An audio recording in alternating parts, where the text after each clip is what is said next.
اس وقت یہ ہے کہ اصل نماز یہی ہے، یہ سورہ فاتحہ۔ چنانچہ میں آپ کو حدیث سنا رہا ہوں جو صحیح بخاری میں بھی ہے، صحیح مسلم میں بھی ہے، جامع ترمذی میں بھی ہے، سنن ابی داود میں بھی ہے، سنن نسائی میں بھی ہے، اور بہت سی کتابوں میں موجود ہے۔ اور یہ عن عبادۃ بن صامت رضی اللہ تعالی عنہ، حضرت عبادہ ابن صامت سے ہے مرفوعا کہ حضور نے فرمایا لا صلاۃ لمن لم یقرأ بفاتحۃ الکتاب، اس شخص کی کوئی نماز نہیں ہے جس نے کہ سورہ فاتحہ کی تلاوت نہیں کی۔ اب اس سے ہمارے ہاں ایک بڑا اختلاف پیدا ہوا، وہ نوٹ کر لیجئے۔ ایک رائے یہ ہے آپ اگر علیحدہ نماز پڑھ رہے ہیں تو ظاہر بات ہے کہ آپ کو ہر رکعت میں خود پڑھنی ہی پڑھنی ہے سورہ فاتحہ۔ جب باجماعت پڑھ رہے ہیں اب کیا شکل ہو؟ امام پڑھ رہا ہے سورہ فاتحہ تو کیا مقتدی کو بھی پڑھنی چاہیے؟ اس حدیث میں جو الفاظ کی شدت ہے اس کی بنا پر رجحان یہ ہوتا ہے کہ یقیناً اس صورت میں ہر شخص کو لا صلاۃ لمن لم یقرأ بفاتحۃ الکتاب، جس نے کہ فاتحہ کی تلاوت نہیں کی، قرات نہیں کی، اس کی کوئی نماز ہی نہیں۔ تو یہ موقف ہے امام شافعی کا، یہی مسلک ہے ہمارے اہل حدیث بھائیوں کا کہ آپ چاہے اکیلے نماز پڑھ رہے ہو، چاہے امام کے پیچھے پڑھ رہے ہو، اور چاہے امام جو ہے وہ جہری رکعت پڑھا رہا ہے اور چاہے سری رکعت پڑھا رہا ہے۔ خاموشی والی رکعت سورہ آپ کو معلوم ہے کہ نماز جو ظہر اور عصر کی ہے تو چاروں رکعتیں جو ہے وہ سری ہے، مغرب کے اندر آ کر دو جہری ہیں ایک سری ہے، عشاء میں آ کر دو جہری ہیں دو سری ہیں، سورہ اور نماز فجر کے اندر دونوں جو ہیں وہ جہری ہیں۔ تو چاہے جہری ہو چاہے سری ہو، آپ کو بھی لازماً جو مقتدی ہے اسے بھی سورہ فاتحہ پڑھنی ہوگی۔ اب اس کے لیے انہوں نے یہ طریقہ جو ہے تلقین کیا ہے کہ امام تیزی سے نہ پڑھے، رک رک کر پڑھے، الحمدللہ رب العالمین، اس کے بعد اتنا وقفہ دے دے کہ جو مقتدی ہے وہ بھی کہہ لے اپنے دل میں یا پڑھ لے الحمدللہ رب العالمین الرحمن الرحیم۔ تو یہ رک رک کر پڑھنا، خاص طور پر اگر آپ کو موقع ہوا ہو کسی اہل حدیث امام کی امامت میں نماز ادا کرنے کا، تو آپ دیکھیں گے کہ بڑا فرق ہے۔ ہمارے جو حنفی امام الحمدللہ رب العالمین الرحمن الرحیم مالک یوم الدین ایاک نعبد و ایاک نستعین، چار آیتیں جو ہیں وہ بھی ایک سانس میں پڑھ جائیں گی۔ لیکن یہ کہ عام طور پر جو اہل حدیث حضرات ہیں وہ رک رک کر ٹھہر ٹھہر کر پڑھتے ہیں، ترتیل کے انداز میں پڑھتے ہیں۔ یا پھر دوسری شکل انہوں نے ایک اور کی ہے، یہ آپ سعودی عرب میں جب کبھی نماز پڑھیں گے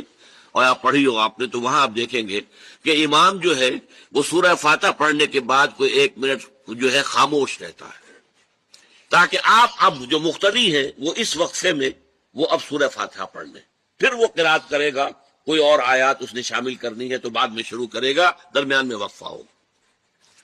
لیکن ایک مسلک یہ ہے، اور یہ مسلک جو ہے یہ در حقیقت قرآن مجید کی ایک آیت کے اوپر مبنی ہے۔ سورہ اعراف کے آخر میں فرمایا گیا وَإِذَا قُرِئَ الْقُرْآنُ فَاسْتَمِعُوا لَهُ وَأَنصِتُوا، جب قرآن پڑھا جا رہا ہو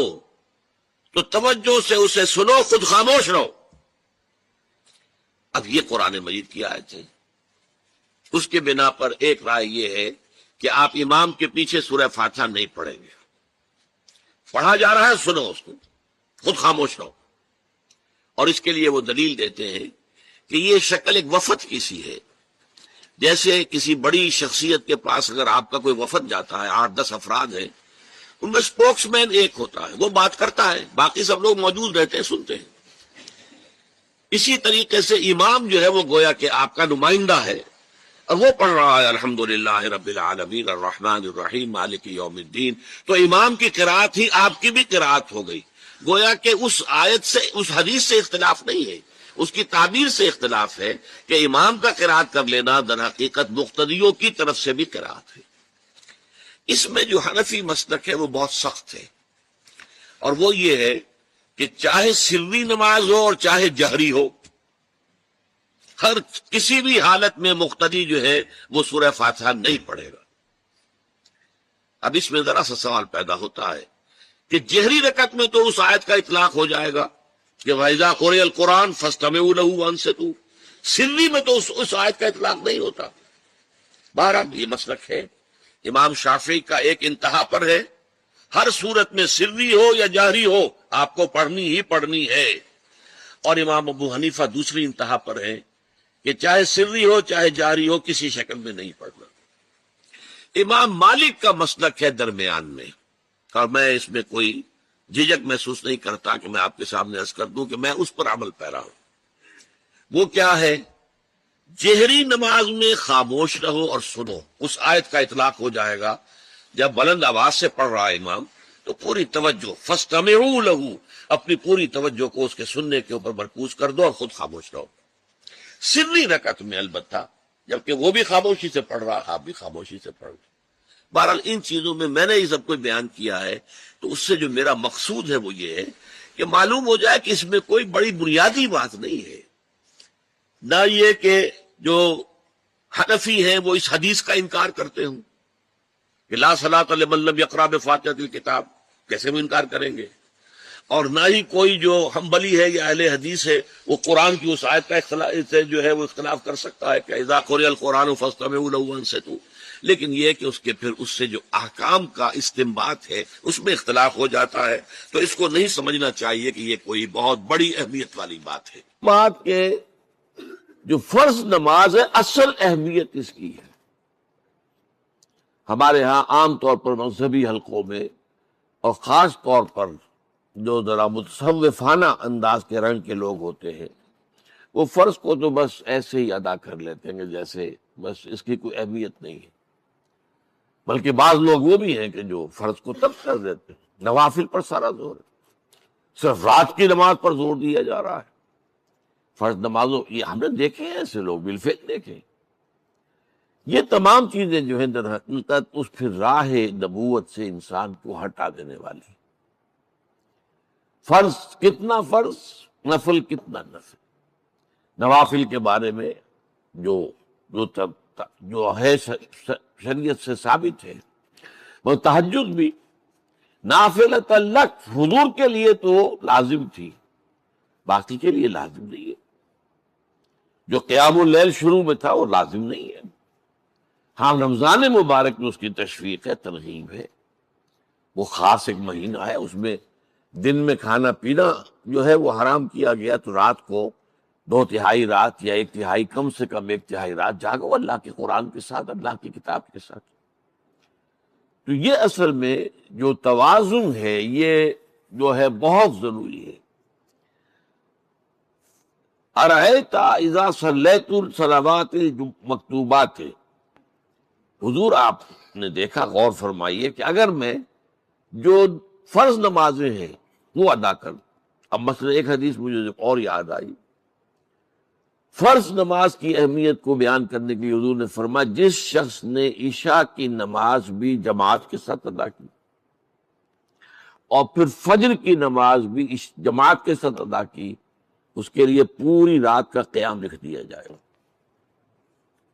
فرض کی یہ اہمیت ہے۔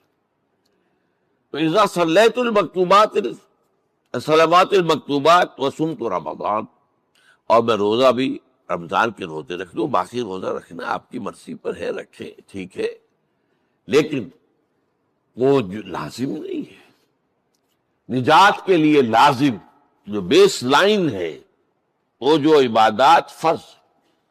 اس کے بعد جتنا آدمی اضافہ کر سکے، حالات کو بھی دیکھے۔ بعض حالات ایسے ہوں گے کہ اس میں اصل اہمیت جہاد کی ہو جائے گی، قتال کی ہو جائے گی۔ اب ایسا حال بھی ہو سکتا ہے کہ اسلامی نظام قائم ہے، اسلامی حکومت قائم ہے، نظام خلافت قائم ہے، تو اب قتال کا معاملہ جو وہ حکومت کے ذمہ ہے، حکومت انتظام کرے گی۔ اگر کہیں 10,000 آدمی چاہیے، 10,000 آدمی نکل آئے چاہ جانے کے لیے، تو باقی آرام سے گھر میں سوئیں یا نوافل پڑھیں، ساری رات کھڑے رہے، ٹھیک ہے، یہ تقرب بالنوافل کا موقع ہوگا۔ لیکن اگر اللہ کا دین جو ہے وہ مغلوب ہے، پامال ہے، اسے پاؤں تلے رودا جا رہا ہے، شریعت کی دھجیاں بکھیری جا رہی ہیں، عوامر کا استہزاء ہو رہا ہے، اور جو منکرات ہیں ان کی تبلیغ ہو رہی ہے، اس وقت آدمی نوافل میں لگا رہے، وہاں تو فرض ہو جائے گا امر بالمعروف نہی عن المنکر، جہاد، اس کی جو بھی تقاضے ہوں، اس وقت سارے تقاضے اس کو بیان کرنے کا موقع نہیں ہے، اس اصل شے وہ ہوگی۔ اس فرض کو ترک کر کے نوافل میں لگیں گے تو یہ نوافل منہ پر دے مارے جائے. اس کو بہت زیادہ نمایاں کرنے کے لیے میں مثال دیتا ہوں کہ ذرا سوچئے. جب دامن احد میں معرکہ جاری تھا اور صحابہ کی جان پر بنی ہوئی تھی، خود حضور کی جان پر بنی ہوئی تھی، آپ کو معلوم ہے آپ زخمی ہوئے ہیں اور اتنا خون آپ کا بہہ گیا ہے کہ آپ بے ہوش ہو گئے ہیں اور خبر اڑ گئی کہ آپ کا تو انتقال ہو گیا، شہید ہو گئے. اس وقت اگر کوئی شخص مسجد نبی میں بیٹھا ہوا درود کی تسبیح پڑھ رہا ہو یا کوئی اور نوافل ادا کر رہا ہو یا قرآن پڑھ رہا ہو تو اس کے بارے میں کیا حکم آپ کا ہوگا؟ پکا منافق. حالانکہ کام تو وہ اچھے کر رہا ہے. درود کی کتنی فضیلت آئی ہے اور نوافل ہے، یا قرآن کا پڑھنے کا ایک ایک